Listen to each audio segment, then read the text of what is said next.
যত ধরনের সাপোর্ট এবং সহযোগিতা এই হসপিটালকে দেওয়া দরকার হবে আমাদের তরফ থেকে এটা দেওয়া হবে, ফায়ার ব্রিগেড এবং আমাদের স্বরাষ্ট্র মন্ত্রণালয় থেকে এবং সরকারের তরফ থেকে কোনো ধরনের কিসে নেগলিজেন্স দেখা যাবে না। এই ট্রিটমেন্টে সর্বোচ্চ সেবায় তাদের দেওয়া হবে এবং সর্বোচ্চ চিকিৎসা ব্যবস্থা করা হবে। এই ব্যাপারে আপনাদের ডিটেল বলার জন্য আমাদের ডাইরেক্টর সাহেব আছেন, উনি হয়তো আপনাদের বলবেন। স্যারের কাছে যদি আপনাদের অন্য কোনো ইয়ে থাকে আমি চিকিৎসা বিষয়ে বলবো। আসলে কালকে আপনারা জানেন যে আমাদের এখানে তো একটা সবসময় একটা মনিটরিং টিম থাকে।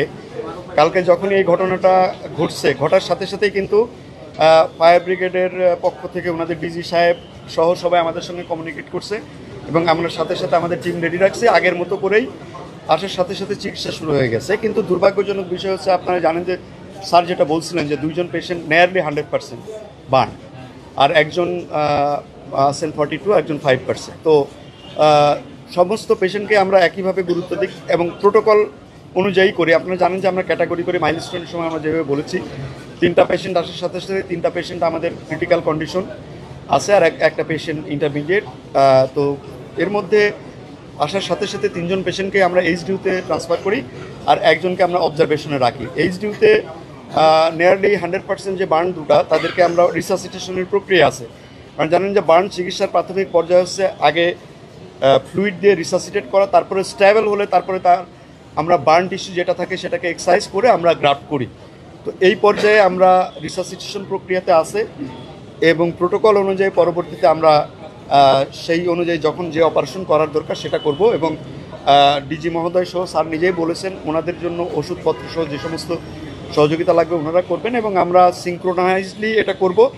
আশা করি ওনাদের জন্য আমরা আমাদের লেভেল থেকে সর্বোচ্চ চেষ্টা সবসময় থাকবে, বাকিটা আল্লাহর ইচ্ছা। 40% অ্যান্ড অ্যাবাভ বার্ন আপনারা জানেন অলওয়েজ 40%, আমরা বলি যে 20%-এর উপরে বার্ন গেলে সেটা সিস্টেমিক ইফেক্ট হয়, এক একজনের জন্য এক এক রকম ইফেক্ট হয়। এবং একই সঙ্গে এটাও বলে রাখি যে 40% বার্ন আমাদের দেশেও যেমন বাঁচে বিদেশেও বাঁচে। আমাদের দেশেও যেমন কিছু পেশেন্টকে আমরা লুজ করি, দেশের বাইরেও কিন্তু বেশ কিছু পেশেন্ট লুজ হয়।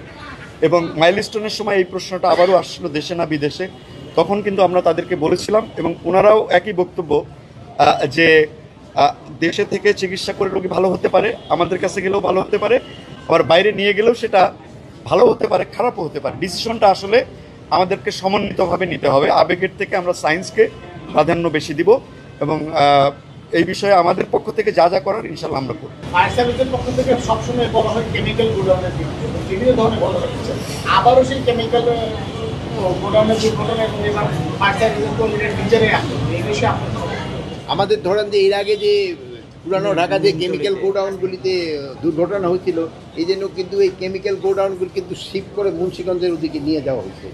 আর এটা তো ধরো দুর্ভাগ্যজনক ঘটনা, এটা মনে হয় ফায়ারটা নিভে যাওয়ার পরেই না স্যার, ওখানে ভিতরে কাজ করার সময় এক্সপ্লোশনটা হয়ে গেছে। এখন হলো দুর্ঘটনা তো দুর্ঘটনা, তা আমাদের থেকে সর্বোচ্চ চেষ্টা করা হবে, সর্বোচ্চ চেষ্টা করবেন এবং আপনারাও আল্লাহর কাছে দোয়া করবেন এরা যেন খুব তাড়াতাড়ি সুস্থ হয়ে